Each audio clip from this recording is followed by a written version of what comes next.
Miner Mike, and Mr. Gatti's Pizza. Being a pizza buffet and arcade, this is an interesting place to visit, especially for someone who did not grow up knowing what a Mr. Gatti's Pizza is. This Abilene location, strangely, has an indoor roller coaster, which puts it on the map for roller coaster enthusiasts like me. But how good is a stop at Mr. Gatti's Pizza? Find out in this review.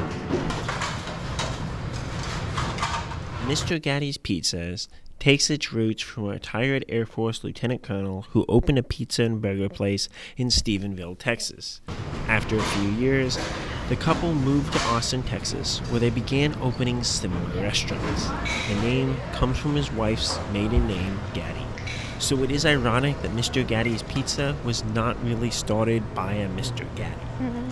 If you are looking to visit just for the coaster, this is the most isolated roller coaster in Texas, with the closest coaster, by driving distance, being the Rattler at Alley Cat Hertz, 160 miles away in the Dallas metroplex. For those looking to get coaster credits in Texas, this likely can be part of a road trip passing Abilene. I stopped for lunch on my way up to Amarillo to visit Wonderland, as Wonderland did not open until 7 in the evening anyways.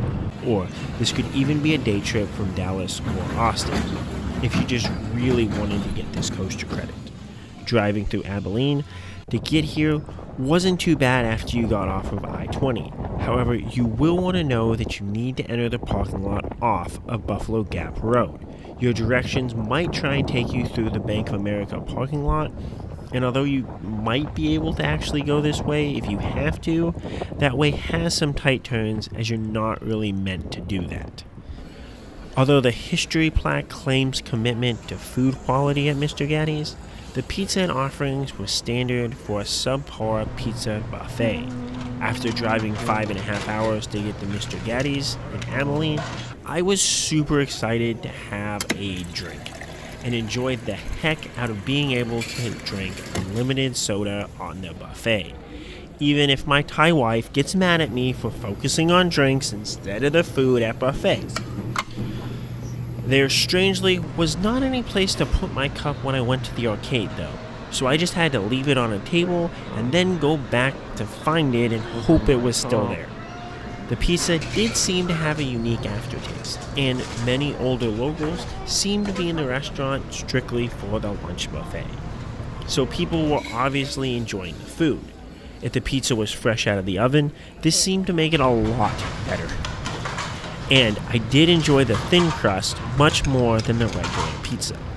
The dessert pizza was not the best, though I might have gone into it a bit late, and by the time I got there it was definitely a bit old.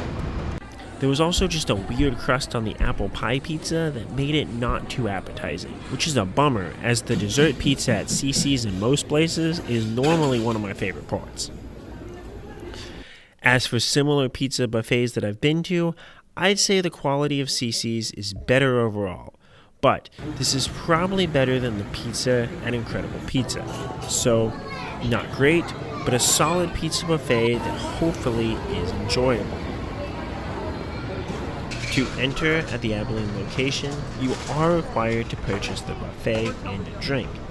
I then purchased a $20 game card, which gives you 25 credits, for a total price of $33.79, including tax. For lunch and a coaster credit, plus additional credits to spend in the arcade and Gattiland, this is rather reasonable on a price level, as other family entertainment centers can cost you $50 for an unlimited pass, and that normally doesn't include a buffet. Gattiland is the arcade in the back of Mr. Gatti's Pizza. 4 other locations actually have a larger midway, as they are Gattitown locations, but this is just the basic Gattiland arcade in the back. There's a nice solid collection of newer games that tend to run a bit on the expensive side, at about $2 per play, as most arcades do nowadays. These games would be enjoyable, though the price made me hesitant to play them. There's a mini bowling alley, though it seems someone keeps breaking this as there were big signs asking people not to throw the balls, and my lane was a bit broken when I bowled. It is only $2 to bowl though, so this should be accessible to families with the price. The other cheap attraction is the bumper cars at only $3 a ride. I rode these by myself as not too many people were back in Gattiland for lunch. However, even by myself, they were super fun. I got enjoyable bumps bumping into the walls and was able to get a little dizzy between the lights and spinning around in my car. It was a bit hard to steer at times, but that likely makes it easier to run into other drivers. As a fun family attraction with a long cycle, this likely does the trick for young guests and families. As for operations, there was always an operator standing at the prize redemption counter, so you just had to walk up to them and ask to ride either the bumper cars or roller coaster. And they were more than accommodating to do so. With relatively few people in Gattiland, it was easy enough to do what you wanted. You just had to be aware of how to ask. Bumper cars? Yeah, whenever y'all are ready. As for the coaster, Minor Mike is a Minor Mike kiddie coaster from Wisdom Rides, who have made different types of standard kiddie coasters for decades. Despite being seen as a relatively common type of kiddie coaster, with another version even being in Texas at Outlaw Pass, only 13 permanent operating versions are reported in the roller coaster database, with some of these being at fairgrounds or other seasonal parks. Minor Mike is listed as the gravity powerlift version in the database, of which there are only 3 active coasters listed, the other 2 being at Celebration Station in Clearwater and another in Quebec, Canada. Rio Coaster at Outlaw Pass is just a powered version which can go either forwards or backwards, whereas this version simply uses the powered portion to clear the lift hill and doesn't allow for additional pushing throughout the layout. Minor Mike is $6 a ride, which is a bit pricey for a family to all ride together, but reasonable for someone just stopping in for the coaster credit.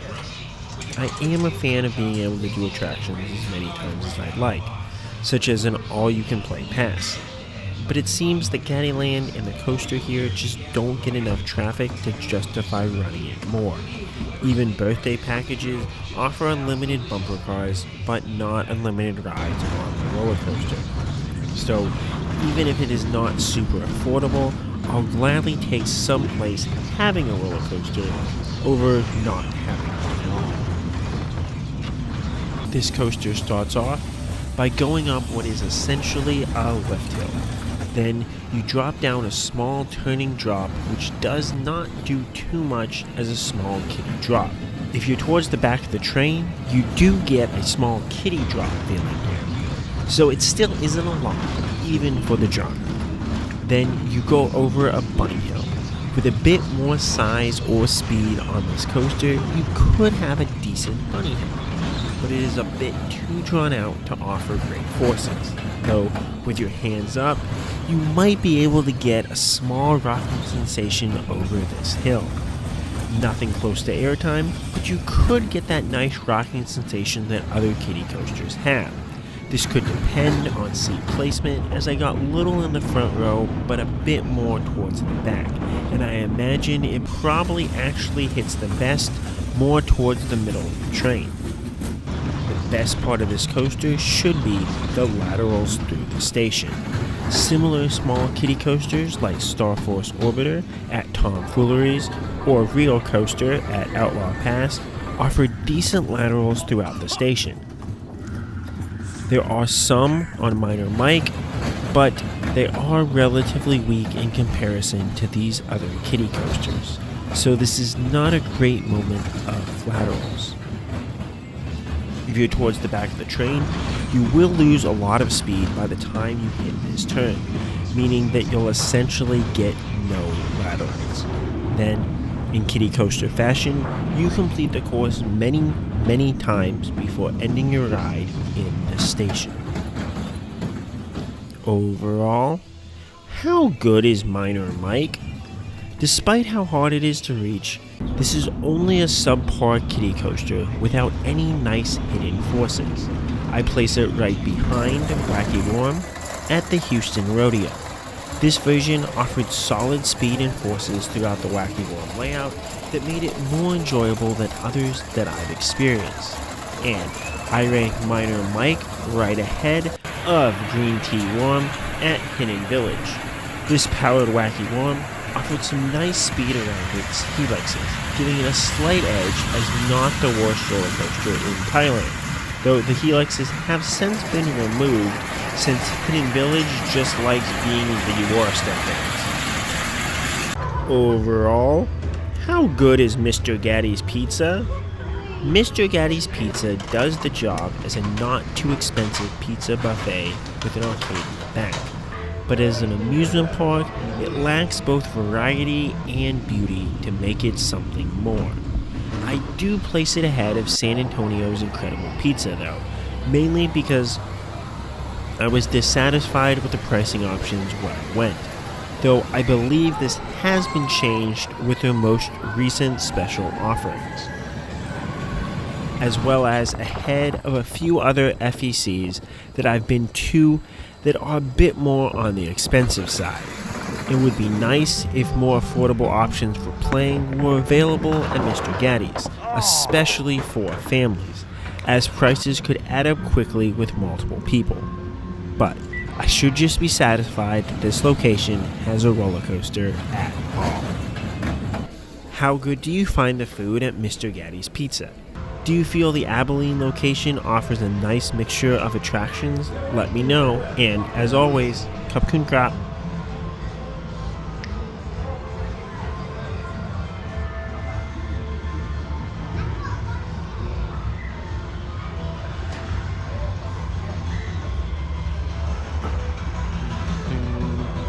Space Invaders.